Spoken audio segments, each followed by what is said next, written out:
Olá pessoal, tudo bem? Eu estou fazendo essa gravação exatamente para substituir o vídeo da palestra, porque tivemos um problema lá com o áudio, tá? Então aqui nós vamos gravar esse vídeo em respeito aos senhores e vamos fazer a apresentação que nós fizemos durante a palestra, tá? Então o que nós vamos tratar hoje é exatamente do motor Hurricane 2.0, que é uma motorização que está se consolidando nos veículos Fiat, ou melhor, Jeep, Ram, e futuramente virá em algumas motorizações da Fiat, em especial do Fiat Toro, tá? Então ele é um motor que é importado e ele surgiu inicialmente para uso no Wrangler, no Brasil. Então vamos conversar sobre as características desse motor. Então, novo motor Hurricane 2.0 Jeep e Ram. Aqui a gente comenta sobre o nosso ciclo de palestra, Clube Ciclo de Palestras, no qual nós temos um grupo de WhatsApp para trocar ideias e conhecimento técnico entre os participantes das palestras nossas e da Via Sul. E para aqueles que quiserem acessar nossas redes sociais, é só procurar por Universidade do Automóvel, lá você vai ter todas as informações dos nossos treinamentos, daqueles trabalhos técnicos que nós fazemos na empresa, tanto ciclo diesel quanto ciclo Otto, no caso do ciclo diesel, diesel leve e diesel pesado. Então, como eu disse a vocês, né, aqui também nós estamos tratando de um treinamento que nós vamos fazer na cidade de Fortaleza, no mês de junho. Então, quem é de Fortaleza, que por acaso assiste esse vídeo, que queira participar, é só olhar aqui no rodapé do slide, que tem os telefones de contato. Vai acontecer dia 6 e 7 de junho, na cidade de Fortaleza. Okay? Essa motorização, como eu disse aos senhores, ela inicialmente veio para o Wrangler, depois passou a ser adotada também no Gladiator, que é a versão picape do Wrangler, Ram Rampage, e atualmente está equipando também Compass e Commander, e há indícios que virá também para o Fiat Toro. Esse é o motor da família GME Global Medium Engine, é um motor desenvolvido dentro de uma família, tem a versão de 4 e de 6 cilindros, a versão que vem para o Brasil ela é 4 cilindros, ele possui 16 válvulas, né? Motor 4 válvulas por cilindro, portanto, duplo comando de válvulas no cabeçote, sistema de injeção direta de gasolina e ele tem sistema start-stop. Então, ele é um motor que rende 272 cavalos a 5.250 RPM e 40 kgfm de torque a 3.000 RPM, ou seja, ele tem um torque de uma picape de porte médio, um excelente torque dentro da sua categoria, o que faz com que esse motor tenha um excelente desempenho arrancado e a sua potência de 272 cavalos confere uma boa velocidade final. Então, ele trabalha com duas possibilidades de óleo lubrificante, uma possibilidade 5W30 PSN, sintético, claro, e uma alternativa é um sintético APSN UACA C2 SAI 0W30. Então, qualquer um desses óleos poderá ser utilizado nessa motorização. Fora dessas especificações, não recomendamos usar, até por conta de toda a parte de variador de fase que existe nessa motorização. Então, o bloco de motor é alumínio, com obviamente camisas de aço integradas, são duas classes de cilindros, A, B, virabrequim apoiado sobre mancais individuais, ele não é subbloco, como outras alternativas de motores dentro da Stellantis, como é o caso do Firefly, como é o caso do motor GSE, né, T200, T270. E não há indicação de sobremedida pacote. Né? Exemplo de outros motores modernos, você não tem indicação de sobremedida, porque são motores desenvolvidos, pensados, já trabalhando dentro do seu limite máximo. Árvore de manivelas, árvore rodafônica integrada à árvore de manivelas. A parte de mancal, se os senhores observarem, vão ter 4 parafusos para fixação, 2 parafusos que se fixam na linha vertical e 2 para a linha lateral, reforçando a fixação do conjunto. Existe uma posição de montagem, uma seta que é estampada no mancal, que deve estar voltada para o lado da distribuição por corrente, ok? Conjunto biela-pistão, você tem a biela com mancal fraturado, o sistema de fixação através de pino flutuante, né, com travas nas laterais, sendo essas travas substituídas em caso de remoção das mesmas, tá? Há uma seta posicionada na cabeça do pistão que também tem que estar voltada para o lado da corrente de distribuição. Ainda falando do conjunto pistão-biela, as capas de biela, elas têm classificação de peso, então essa classificação de peso tem que ser respeitada na hora de você fazer as montagens do conjunto, né? Obviamente também respeitando a questão da biela ser fraturada, então ela vai ter o mancal exato lá junto à biela, o mancal de biela junto à biela, para que a montagem seja feita perfeita, tá?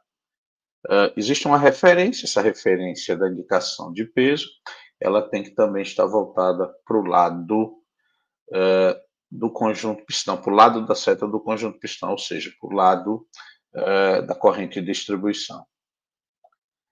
As classes de cilindro, como já falamos, são duas, consequentemente a classe de pistão são duas, as divisões, os valores são milesimais, né? Então você vê aqui que a classe A do cilindro vai de 83.990 a 84, e o respectivo pistão de 83.990 a 83.960, dependendo aí da utilização, se classe A ou classe B, né?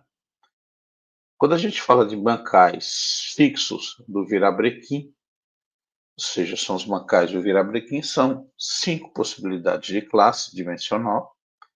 Isso resulta em 3 classes de bronzinas, tá? Ou casquilhos, como queiram chamar, para a parte superior do mancal, e 5 classes para a parte inferior do mancal de árvore de manivelas. Quando falamos de mancais móveis de biela, nós temos apenas 3 classes, tá? Sempre, repito, na divisão milesimal. É importante, pessoal, que nós façamos essa verificação com relação a desgaste. Não repassemos a nossa responsabilidade como oficina, como mecânico, de fazer a medição, de dar o diagnóstico para essa responsabilidade ser passada para a retífica. Porque, ao final do processo, quem é responsável perante o cliente com relação ao motor, com relação ao serviço, somos nós. Então, nós temos que atestar, nós temos que verificar as questões dimensionais, aquilo que é possível e é necessário fazer. Aquilo não for possível e necessário fazer, se está fora de dimensão, vai ter que trocar aquela peça com problemas. As árvores contrarrotantes são adotadas nesse motor exatamente para promover o balanceamento, sendo uma árvore contrarrotante acionada pela corrente auxiliar, enquanto a segunda árvore contrarrotante é acionada diretamente pela bomba lubrificante, entendendo que essa corrente ela tanto aciona a bomba de lubrificação, como aciona uma das árvores contrarrotantes, e temos uma segunda árvore contrarrotante que é fixada diretamente na bomba, portanto, a bomba ela tem ponto, ela tem sincronização, a exemplo da árvore contrarrotante, que é ativada apenas pela corrente. As árvores contrarrotantes adotam rolamentos de agulha, o que vai reduzir a vibração, né, vai reduzir, melhor dizendo, o atrito do conjunto. Essa redução de atrito, ela resulta em maior eficiência do motor em termos de consumo. Cabeçote, ele é formado em peça única, em que eu tenho integrados coletor de admissão e coletor de escapamento. Eles não são montados à parte, sim fazendo parte do conjunto. No cabeçote nós temos duplo variador de fase, um claro para admissão, outro para escapamento. Mais adiante eu darei maiores explicações sobre esse conjunto. Eixo de comando de válvulas, eles possuem rolamentos do lado que está voltado para a corrente de distribuição. Nesse exemplo dessa figura, nós estamos mostrando o eixo comando de escape e no item 2 nós temos os cames para acionamento da bomba de alta pressão. Uma curiosidade, as válvulas de escapamento, elas são dotadas de sódio na sua parte interna. Na haste você tem a colocação internamente de sódio. E para que vai servir esse sódio? Para melhorar a dissipação de calor na válvula, pois aquele motor, esse motor, né, é um motor que é muito exigido, ele trabalha de uma forma bem esportiva, então esse calor excessivo sobre a válvula de escape ele é compensado adotando-se o sódio interno na válvula, que quando ele é aquecido e passa dos 100 graus, esse sódio se torna de sólido, ele vira líquido, e ele líquido facilita a remoção desse calor. Aqui nós temos os apertos de cabeçote, vocês têm os números aqui na tela, mas chama a atenção que o cabeçote, os parafusos principais do cabeçote, que são M11, eles vão ter ao todo 4 etapas de aperto. As 3 primeiras são apertos relacionados a torquímetro e a última é o aperto o sistema angular, torquímetro angular. O primeiro é torquímetro em peso, esse outro é torquímetro angular. Tá? Já os parafusos M8 são parafusos que têm apenas 2,8 kg. Né? É o parafuso, é o tipo do parafuso, exatamente só para encostar. Onde pega torque para valer é exatamente na parte interna, parafusos internos. E pelo valor que está aqui, de aperto, é necessária a sua substituição em caso de remoção de cabeçote. O sincronismo e distribuição do motor, como já tínhamos falado antes, é feito através de correntes, são 2 correntes. Uma corrente auxiliar para acionar a bomba de óleo, para acionar as 2 árvores contrarrotantes. Tá? E uma corrente principal, que é a de sincronismo, que ela vai possibilitar a sincronização do eixo comando de válvulas com o eixo comando de árvore de manivelas. Tá? Então, essa peça frontal, a tampa frontal front cover, ela vai ter vedação através de um selante, né? Através de uma cola selante, e que, claro, é adotada porque ali vai estar circulando o óleo internamente quando do funcionamento do motor. No caso da árvore de manivelas, são 2 engrenagens. A engrenagem interna maior, ela serve para a corrente auxiliar. A engrenagem externa número 2 menor é para a corrente de distribuição. Entendendo que essa peça que contém as 2 engrenagens, ela é chavetada em relação à árvore de manivelas. Aqui nessas próximas figuras e fotos, nós temos os pontos de sincronização. O primeiro ponto é com relação à polia auxiliar, da correia auxiliar e o frontal, front cover. Tem que coincidir as referências que estão sendo mostradas e destacadas aqui. Na figura número 2, é possível que a gente veja exatamente o sincronismo da corrente auxiliar e da corrente principal, cujos elos têm que coincidir com marcações, tanto na polia de menor diâmetro quanto na polia de maior diâmetro, conforme estão aí nas fotos. O sincronismo da parte de comandos é feito através de uma ferramenta, essa de número 1 que está aí destacada, que trava o conjunto. E a partir desse ponto, eu vou verificar, conforme está descrito aqui na figura ao lado, da figura com a ferramenta de trava, que você vai ter 22 pinos de corrente que deverão ficar entre as 2 extremidades da marcação aqui em branco, tá? Exatamente Na primeira marcação, você vê que tem uma marcação que ela fica ligeiramente fora da linha perpendicular, e a partir da linha perpendicular eu conto essas marcações aqui coloridas, eu devo ter 22 pinos de corrente. E nessa condição, eu tenho o eixo comando de escape, o eixo comando de admissão, devidamente fasados, tá? Devidamente fasados. Na hora que eu vou fazer sincronismo da corrente auxiliar, perdão, eu tenho dois pontos. Eu tenho um ponto na engrenagem auxiliar que pega diretamente na corrente e vai para a árvore contrarrotante. E a segunda que eu tenho, a própria polia interna da bomba de lubrificação, coincidindo com uma marca vermelha aqui na própria polia, tá?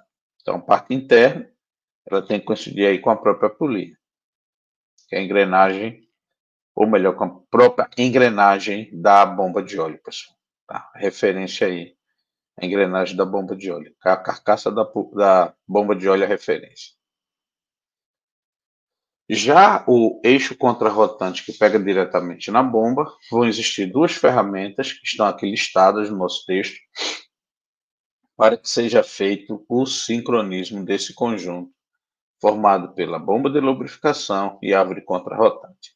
Como são duas correntes, eu tenho um tensor menor, a corrente auxiliar de lubrificação da bomba de óleo, e eu tenho um segundo tensor de corrente, que ele é usado na corrente principal, corrente do motor, ligando árvore de manivelas e cabeçote, que ele vai ter um sistema de rosqueamento que, à medida que avança o tensor, ele vai ter um sistema de trava impedindo que ele volte em caso de alguém tentar girar ao contrário, provocando folga na corrente. Aqui nós temos o sistema de lubrificação. Do que chama a atenção é exatamente o fato daqui, ó, eu vou ter um filtro entre o cabeçote e o bloco principal, cuja função é eliminar impurezas que possam invadir o variador de fase. Então, se você tiver um problema no variador de fase, você já fez todos os testes necessários e nada encontra, existe uma possibilidade sim de ser esse filtro. E para que você possa fazer a troca desse filtro, é necessário remover o cabeçote. Ok? Aqui o detalhe da bomba de óleo, as partes principais, nos chama a atenção exatamente a figura 4, que nada mais é do que uma solenoide para que possa haver variação do volume interno da bomba pela variação da posição do estator, que é ativado através da solenoide, tá? E quando isso acontece, eu tenho uma mudança de valores de pressão e de vazão da bomba de lubrificação, tá? Então, é uma válvula simples que só tem duas posições, ou ligada ou desligada, comandada pela central de gerenciamento do motor. Tá, gente? Aqui nós temos a continuação do sistema de lubrificação e a indicação exatamente da função da solenoide. Vejam, senhores, que aqui no texto, se a pressão da bomba tiver a 3.6 a 5.000 RPM, com a carga do motor maior que 50% e temperatura do óleo 90 graus, ou seja, a 90 graus, com 50% de carga de motor ou mais, a pressão de óleo tem que atingir 3,6 bar a 5.000 RPM. Para que servir essa pressão de óleo? Exatamente.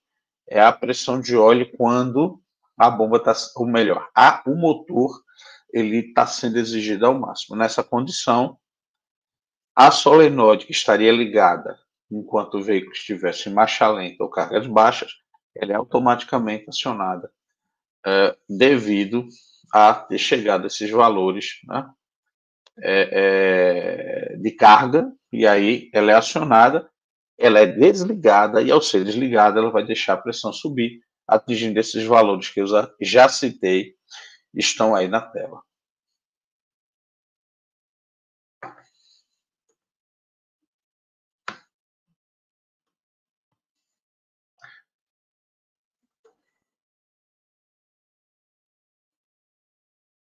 Só alterando aqui o conjunto. Agora vem o sistema de arrefecimento.